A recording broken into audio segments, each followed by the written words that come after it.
بالنسبه للفلفله معمره بالكفته والرز، هاد الطريقه هذه قليل الناس اللي كيديروها. تبع معايا باش نوريك الطريقه المناسبه كيفاش اننا كنغطسوا مع الاخوان في هذا لاصوص هذا، كتجي هائله وكندخلوا من الفران. وهاد الطريقه هذه قليل الناس اللي عارفينها. وإلا عجبك لا فيديو خلي واحد التقييم، ما تخسر حتى شي حاجه، شي دعوه ديال الخير باش المره الجايه نخليك فيديوهات اللي هي جديده. تبع معايا الطريقه حتى للاخر.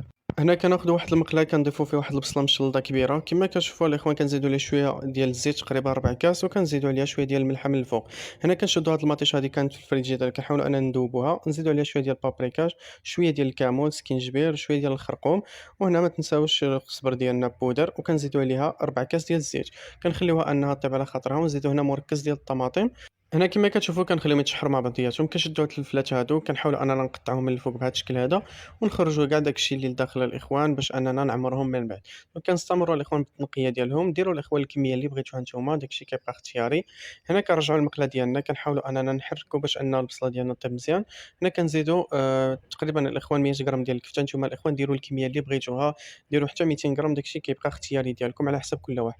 هنا كنضيفوا كما كتشوفوا شويه ديال البابريكا اللي هي التحميره، كنضيفوا شويه ديال السكينجبير، شويه ديال الابزار، شويه ديال الكمون.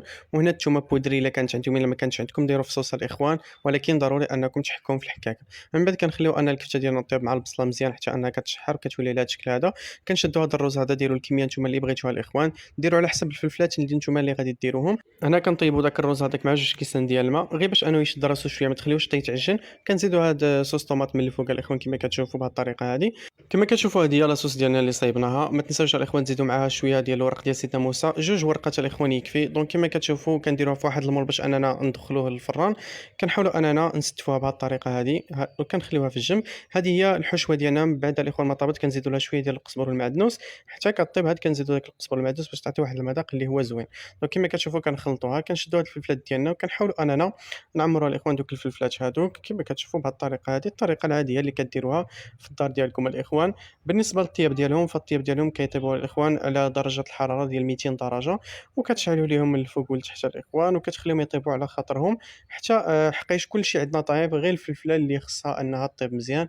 كما كتشوفوا كنشدهم كندخلهم للفران، وكتكون النتيجه اللي هائله كما كتشوفوا. فهذه هي النتيجه الاخوان من بعد ما خرجناهم من الفران، فكيخرجوا بحال هكا، فكيجيو لذاذ وبنان فيهم واحد المذاق اللي هائل.